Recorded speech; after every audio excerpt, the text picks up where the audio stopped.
ZJB Radio 95.5, 88.3 FM here on Montserrat.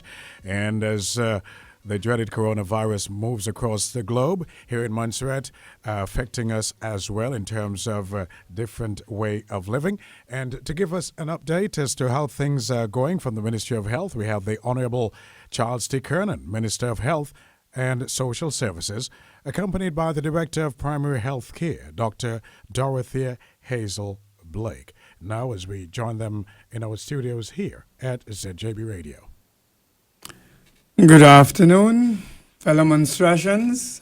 As promised, I am here to give you an update on the COVID-19 crisis. The Ministry of Health and Social Services is today announcing another 3 cases of coronavirus disease, COVID-19, on Montserrat. As confirmed by the Caribbean Reference Laboratory, CARFA, 5 of the 8 samples dispatched on Wednesday 25th tested negative and 3 positive. This brings the total laboratory confirmed cases to 5. The patients are all in isolation and are being monitored. As with all confirmed cases, contact tracing is ongoing to identify, isolate, and treat any other cases of COVID-19. Members of the household of these individuals have also been quarantined by the health officials to minimize any further spread. At this time, it is imperative that residents of Montserrat heed the protocols for decreasing risk. The guidelines set by Government of Montserrat for social distancing must be strictly followed. We must all act in accordance with the rules of the curfew, which are from 7 p.m. to 5 a.m. starting this evening. Visits to the public places in the daytime should be restricted to extreme circumstances. We must practice good hygiene when coughing and sneezing, and frequent hand washing. These infection control measures are necessary to slow the spread of COVID-19 on island and to protect the most vulnerable around us. In addition to this, any residents experiencing any symptoms associated with COVID-19 are urged to contact the St. Peter's Clinic at 491-5436 or 496-9724 for medical attention. The symptoms most commonly include fever, dry cough, and difficulty breathing. Thank you, Minister. On behalf of the Ministry of Health and Social Services, I just wanted to highlight a few things that are now more important as we now have an additional 3 cases of COVID-19 confirmed on Montserrat. And one of those is that initially, when we had our first case, we made a big deal about it being an imported case because the person came from outside of Montserrat and tested positive while here. Now, as we're seeing more and more persons testing positive, what we're finding is that most of these persons are not from outside in the sense that they're not visitors, but in fact, they are residents. And so this is a cause for concern because it means that we are spreading this particular virus person to person, but locally. That is why the measures that Minister Kernan just outlined and that you've been hearing for a long time are now very, very important. If we are going to stop the spread of this virus, we have to do those things that you've been hearing about, the social distancing. Keep your distance from each other so that, as I've always reminded us, this virus is spread by droplets. So if you're more than 6 feet from persons, even if they're infected, you have reduced the likelihood of contracting any virus they may have. Wash your hands often with soap and running water because you may touch a surface that somebody else has shared their virus with, and you take that hand, you touch the surface, now your hand is contaminated, and then you place your hand on your face, you rub your eye, you touch your nose, you put your finger in your mouth, or you touch your food, you will infect yourself. So we're reminding us of the things that we need to do. Another important thing I wanted us to talk about a little bit since I'm here is that there is going to be an increased need for quarantine. As more people are testing positive, persons who have been in close contact with them are going to be asked to be in quarantine. Now, what is quarantine?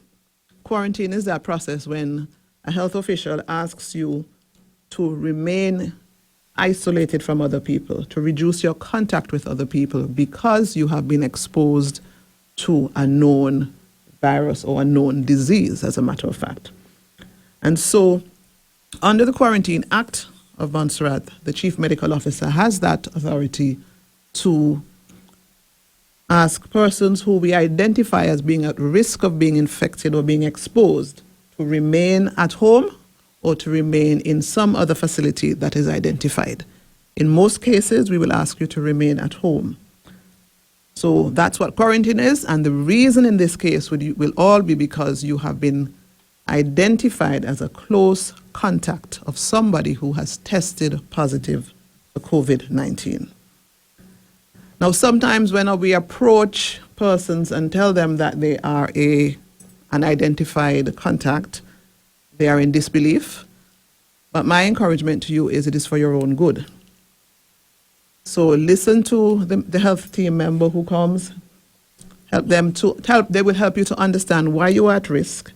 And we have prepared a flyer which we are going to share, have started to share with persons that we're asking to be in quarantine, which outlines what it is, what your responsibilities are, and what our responsibilities are. So just the public should know, the ministry has decided that our responsibilities are to have a team member make contact with you while you are in quarantine on a daily basis. Now, this will be mostly by telephone, but somebody will call you, inquire about your well-being, and about any symptoms that you may or may not be developing. We will have a team member visit you at least once per week or as often as is deemed necessary. And we will provide you with any relevant information that we have about this particular disease. And we will provide support that will reduce your need to leave your house. And if you do develop symptoms while you're in quarantine, we commit to treating you with the best available treatment that we have at this time. What is expected of you, the person who is in quarantine? We expect you to remain in one location for the duration of the quarantine period. So if it is in your home, we expect you to remain there. If it is someplace else that is identified and agreed on, we expect you to remain there. We also expect you to cooperate with the Ministry of Health staff who has been assigned to you by providing honest, frank, and timely answers to the questions about your health. So when they call and ask, are you experiencing a fever today? Please, we expect an honest answer. Are you having a sore throat? Are you having a cough? Likewise, because giving honest answers will help us to help you. And we expect you to restrict your interactions with persons outside of your quarantine location. Does being in quarantine mean that you have to stay indoors all the time? The answer is no. Depending on your domestic situation, if they have a veranda, you can come out, you can sit on your veranda. If you have a yard, as most of us do, you can walk around your yard. You can do a little bit of gardening depending on how well you are feeling. Take it as an opportunity to get all those plants that have been neglected for so long, get them weeded, water your garden, sit under your mango tree. You can come out in your yard, as I said, you can water your plants, you can sit under your trees, you can try to do some of those things at home that you've been putting up for a long time. Clean out your linen closet, find all those things you need to do. But what we're asking you is to stay on your premises. If you do not live alone and there are other people in the house, then of course you can be outside, because as long as you're not bundled together, sitting in the same lounge chair, for instance, you can be on the veranda with another member of the family, but you just keep that distance. We will provide you with face masks specifically for those homes if there are several persons and there is somebody who you know for sure has not been as exposed as you are. So we commit to doing that also. And then the final thing I want to talk about is what signals the end of your quarantine. When you and your caseworker are speaking, we will have a conversation, we will count, and we will agree on when your quarantine period ends. As I said at the beginning, it's mainly 14 days. But some people will actually have less days because by the time you may have been identified, your exposure date may have already started to progress. And so it's no longer 14 days, it may be 10 days. But whatever that date is, we will agree together and you will be notified when is the appropriate time when you are now free. And then we'll do a quick assessment to ensure that you are truthfully not showing any signs and symptoms, and then you're released to continue with your daily life. Thank you, Dr. Blake. I want to reiterate that each of us must obey the rules that are put in place, and the police and the health workers, when they come to you, there's no need to be rude. All we need to do is to listen and do what you're asked to do. We are about looking after our own health, our families, and therefore we must adhere to the instructions. I want to remind us that globally, while we hear a large number, it is stated that it's 80% of that large number who have mild, although they have COVID, is mild and may never develop into anything more serious. Because I'm saying that because sometimes when we walk around, I find that people talk about it as somebody has it and suddenly it's a death note. But I want to remind you that having it can be cured. Stay your distance. Do what we have to do. As of tonight, 7 o'clock, you're expected to stay in your house from 7 to 5. And during the day, we do not expect anyone to be on the streets unless it's absolutely necessary. The police has the power and the right to quiz you to see whether you have a right to be out if you're just walking frivolously. They have the right to ask you to go home. And if you resist, they have the right to arrest you. I do not believe any of us want to go down that road, but I'm saying to us all that we must ensure that we follow the rules. Because if we don't, it means somewhere along the line more stringent rules will be applied. And I do not believe, as the loving monstrations we are, that we want to go down that road and play the bad man or the bad woman and have ourselves incarcerated. So therefore, I'm encouraging all of you fellow monstration and residents of Montserrat to take heed. Do what we have to do to contain this virus. It is not the end of the world. We have to ensure that we make sure that our people, that you and your family is safe. Keep your distance. And whatever we do, let us not forget that we are helping ourselves and we still have a Montserrat to build. So let us build that Montserrat in harmony with each other. Thank you. Thank you, Minister. I know that based on our announcement a few minutes ago, there will be lots of questions.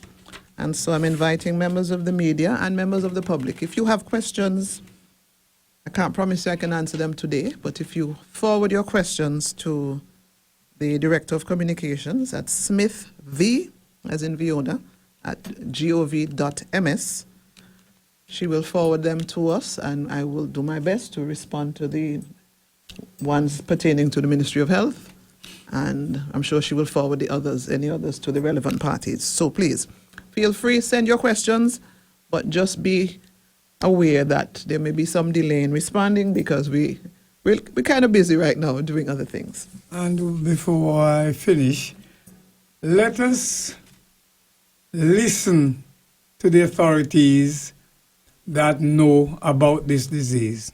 I know the social media have all kinds of cures and remedies and everything else. Some may work, who knows? But let us try and contain ourselves within the remit of listening to those who are in authority, so to speak, and who understands. I myself have to listen to the doctors because I don't know. I don't believe most of us out there are doctors and understand this. So therefore, let us all listen and stop propagating all the other things we have on the social media. It's not helping. And there's no need to be panicking and be fearful. We all are going to make it together. God bless you all, and God bless Montserrat.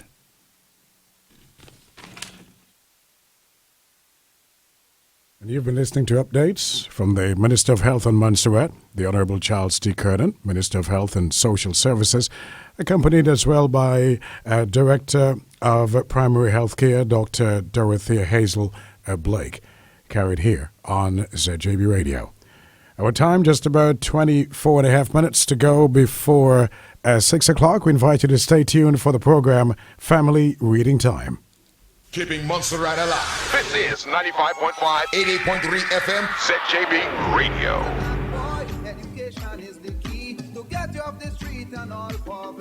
Welcome to Family